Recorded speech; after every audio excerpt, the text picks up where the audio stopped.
poucas palavras. Um olhar sobre o mundo, a vida e a sociedade, à luz da Palavra de Deus, com Augustus Nicodemos. Começa agora mais um programa Em Poucas Palavras, na rádio daqui, na rádio daí, em todos os lugares, em todos o seu podcast, você está ouvindo aí no carro, no seu celular, enfim, em todos os momentos, né, pastor? Isso, são muitos os meios que a tecnologia nos permite de chegar até você, querido ouvinte, com a palavra de Deus, embora as nossas palavras sejam poucas. É isso aí. Em sua edição comemorativa dos 10 anos de publicação, o pastor, uma das revistas de circulação nacional, elegeu alguns assuntos para abordar naquela edição. Um desses assuntos foi o seguinte: de maneira geral, abre aspas, de maneira geral, cristãos, islâmicos, judeus acreditam que após a morte há a ressurreição. Já os espíritas creem na reencarnação. O espírito retorna à vida material através de um novo corpo humano para continuar o processo de evolução. Algumas doutrinas acreditam que as pessoas podem renascer no corpo de algum animal ou vegetal. Em algumas religiões orientais, o conceito de reencarnação ganha outro sentido. É a continuação de um processo de purificação. Nas diversas religiões, o homem encara a morte como uma passagem ou viagem de um mundo para outro. Fecha aspas. A morte, um assunto que quase ninguém gosta de falar, é o tema do programa de hoje. Tá certo, vamos lá. Pastor Augustus, o que é a morte à luz da palavra de Deus? Por que ela existe e será possível evitá-la, como alguns insistentemente tentam? Como é que nós podemos ter certeza de que a opinião que o senhor vai colocar aqui é a correta? Porque alguns dizem assim, ninguém nunca voltou para contar. Pois é, mas a verdade é que voltou, sim. O cristianismo se ergue sobre o fundamento da ressurreição de Jesus Cristo. Então, Jesus, de fato, um homem como nós, não é parte da nossa humanidade, verdadeiro Deus, verdadeiro homem, morreu, mas ressuscitou dos mortos. E durante 40 dias esteve com seus discípulos e os instruiu, iluminou, e de forma que eles vieram a escrever aquilo que nós temos, que é o Novo Testamento, e que com certeza foi influenciado, orientado pelas palavras do próprio Jesus. E o Senhor Jesus, ele nos ensina, não é? Os evangelhos relatam o ensinamento dele a respeito da morte, o que é que vem depois, bem como também os seus apóstolos que escreveram e registraram as palavras de Jesus e a interpretação da sua vida e da sua obra. Em resumo, Natsan, o que Jesus nos ensina também através dos seus apóstolos e da Bíblia em geral é que a morte é a penalidade que Deus impôs ao homem por causa do pecado. O homem foi criado por Deus, a sua imagem e semelhança, colocado no estado de inocência no paraíso, e a ele foi dado uma ordem, um teste. E o teste era que ele se abstivesse de comer da árvore do bem, do conhecimento do bem e do mal. E a penalidade era que no dia em que ele comesse, ele haveria de morrer. Ele havia sido tirado do pó e ao pó haveria de voltar. Então isso está no livro de Gênesis, que Jesus citou, conhecia, e citou várias vezes nos evangelhos, os apóstolos também. O que é que aconteceu? A história bíblica nos dá o registro. O homem desobedeceu a Deus. E como resultado, Deus o reduziu à morte. Deus o condenou a morrer. O escritor da carta aos Hebreus, que sem dúvida teve contato com os apóstolos de Jesus Cristo, se é que não foi um dos apóstolos, ele diz que aos homens está ordenado morrer uma só vez. É a ordenação divina. A morte vem para a humanidade como punição pela desobediência do primeiro casal. Pergunta-se, mas o que é que eu tenho a ver com isso, né? Eu não sou Adão, não sou Eva, mas vou morrer pelo pecado deles. A resposta é que Adão e Eva eram os nossos representantes. Nós estávamos em Adão e Eva quando eles desobedeceram. Que chama representante federal, né? Digamos. Exatamente. E a escolha deles e a consequência dessa escolha, afetou toda a raça humana. E, além disso, Natsan, nós também pecamos. Nós, igualmente a Adão e Eva, nós desobedecemos a Deus, fazemos escolhas erradas, nós transgredimos os mandamentos de Deus por pensamentos, palavras e por obras. Não é à toa que o apóstolo Paulo diz: o salário do pecado é a morte, todos pecaram e carecem da glória de Deus. Então, respondendo a sua primeira pergunta, a morte é a punição imposta por Deus ao homem por causa do pecado, por causa da desobediência. Pelo pecado, a morte entrou no mundo e passou a todos os homens, porque todos pecaram. Isso é o que Paulo fala lá em Romanos capítulo 5. É claro que nas outras religiões, você não vai ter essa explicação para a morte, não é? A morte é vista como o encerramento de um ciclo natural. Aniquilamento. Alguma coisa desse sentido, mas somente o cristianismo e o judaísmo, porque ambos vão se basear nas escrituras do Antigo Testamento, afirmam que o pecado é a causa da morte, não é? E é por causa de sermos pecadores que todos, sem exceção, haveremos de morrer.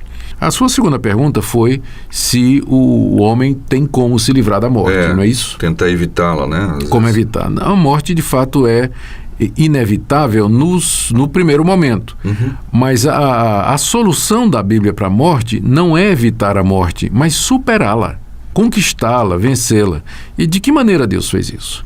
Ele mandou um homem sem pecado, que era Jesus Cristo, seu Filho Jesus Cristo, que cumpriu todos os requerimentos da lei, os mandamentos, normas, estatutos da lei, satisfez plenamente a Deus. Triunfou onde Adão pecou, não é? Onde Adão falhou, mas morreu, se ofereceu para morrer como pagamento, como penalidade de todo aquele que crê. De todo aquele que cresce no seu sacrifício, que o recebesse e que o abraçasse como Senhor e Salvador. E ao ressuscitar dos mortos, Cristo, ao terceiro dia, venceu a morte, superou a morte, ou seja, num primeiro momento a morte dominou, ele passou 3 dias morto, mas no terceiro dia ele ressurge triunfante, vitorioso, conquistador, e deixa a morte para trás, de maneira que ele não pode mais morrer. A vida eterna, portanto, está baseada na ressurreição de Cristo, e é assim que no cristianismo a morte é vencida. Ela não é evitada, ela não é repetida, ela não é simplesmente o fim de um ciclo e o começo do outro. Mas a morte, ela é, em primeiro lugar, a punição pelo pecado do homem, mas por causa de Cristo, da sua morte na cruz e da ressurreição, ela é o último inimigo a ser conquistado, pela ressurreição dos mortos, que começou em Cristo e que será de todos nós que cremos quando Jesus Cristo voltar. Então, eu posso evitar a morte aqui nesse mundo? Não. O cristão deve olhar para a morte de maneira natural, como sendo a consequência do pecado, mas a esperança dele vai além da morte, é que ele será ressurreto dentre os mortos, ele não ficará na morte. Cristo inclusive disse isso: quem crê em mim não morrerá, mas viverá eternamente. O que ele quis dizer é que não ficará morto, não é? Mas haverá de ressuscitar e viver eternamente, uma vida onde a morte não acontecerá outra vez. É diferente, por exemplo, do Espiritismo. No Espiritismo, a pessoa morre muitas vezes. E continua morrendo. E ela continua morrendo, reencarnando num processo de perfeição. No cristianismo, aos homens está ordenado morrer uma vez. Como Cristo morreu uma vez, ressuscitou dos mortos, e a sua ressurreição significa o esmagamento, a vitória, a derrota da morte, não é? Paulo, no final de 1 Coríntios 15, não é? Ele diz assim: onde está a morte, a tua vitória? Onde está a morte, o teu aguilhão, né? Porque a ressurreição, de fato, tirou o poder da morte sobre a raça humana. Então, talvez essa seja, Natsan, a principal diferença entre o cristianismo e as demais religiões. A esperança do cristão é a ressurreição, é o triunfo final sobre a morte, enquanto que nessas outras religiões, especialmente as religiões orientais, a transmigração da alma, a reencarnação, elas são vistas como sendo a solução ou a esperança, mas é um ciclo que não termina. E às vezes até para explicar por que uma pessoa nasceu talvez com um defeito, né? Tudo por causa um problema moral, exatamente, não é? O que, pensando bem, é até injusto. Vamos supor, eu estou aqui nesse mundo e eu nasci com um defeito físico humilhante, difícil, que torna a minha vida complicada e da minha família também, por causa de algum pecado que eu cometi, de alguma falha que eu cometi na vida regressa, na vida pregressa, né? Na vida anterior. Mas qual é o sentido de eu sofrer aqui nesse mundo por um erro que eu nem sei qual é? e que aconteceu numa vida anterior, né, da qual eu não tenho nem consciência, não tenho nem lembrança, né? Então acaba sendo um sistema injusto. No cristianismo, o cidadão é responsabilizado pelos seus pecados, ele é punido pelos seus erros, mas ele pode ter a redenção através do sacrifício pleno de Cristo Jesus, nosso substituto, e a ressurreição é, de fato, a nossa esperança e a vitória final sobre a morte. Isso faz uma grande diferença, né, pastor? Porque é interessante, o ouvinte mesmo, que não sendo cristão, ele vai perceber isso. Você, às vezes, está num cemitério com várias salas de funeral e tudo, você percebe até a diferença na esperança que tem um cristão, né, alguém familiar de algum cristão, e de outros, né, que não tem essa esperança, ficam assim meio que apavorados, desesperados. Né? Isso. O apóstolo Paulo, lá na 1 Coríntios, capítulo 4, ele diz assim: nós não somos como os demais que não têm esperança. Porque se cremos que Cristo ressuscitou dos mortos, Cristo haverá de trazer na sua vinda os que já morreram. Ou seja, ressuscitando aqueles que estão mortos, quando ele vier, e transformando aqueles que estão vivos para o corpo da sua glória. Essa é a nossa esperança, Nathan, como você corretamente mencionou. É isso mesmo. Pois é. E então ficamos por aqui com esse assunto, agradecendo aos nossos ouvintes que já fizeram essa pergunta. São tantas perguntas, pastor, que eu coloquei essa aqui. Eu tenho certeza que foi uma ouvinte, mulher, que perguntou, mas eu procurei nas anotações. Acabou não encontrando o nome dela. Né? Por isso que eu fiz lá, tentei organizar um pouquinho mais essa questão. Mas eu sei que alguém perguntou e você sabe que foi você, então... Tá aí, você que está ouvindo aí, sabe que foi você que perguntou, tá aí sua pergunta respondida. Tá. Muito bem-vindo ou bem-vinda. É bem-vinda. Bem-vinda foi a mulher, né? Tá certo. Vamos ouvir uma música, a gente volta já. Cristo é meu, sim, Cristo é meu, minha vida se transformou, desde que ouvi, crendo recebi a eterna salvação.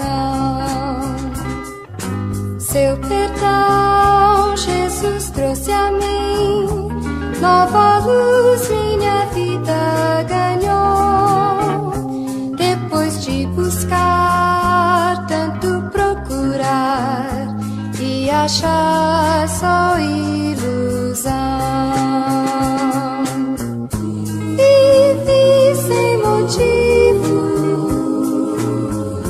vivi sem razão, mas hoje a paz que eu sinto. Chegamos então ao final de mais uma edição do nosso programa, agradecendo aos nossos ouvintes, lembrando que você pode acompanhar os nossos programas no canal do YouTube chamado Em Poucas Palavras. Algumas pessoas perguntaram como é que eu faço para acompanhar. Basta você se inscrever naquele canal ou no Podomatic, como nós já falamos.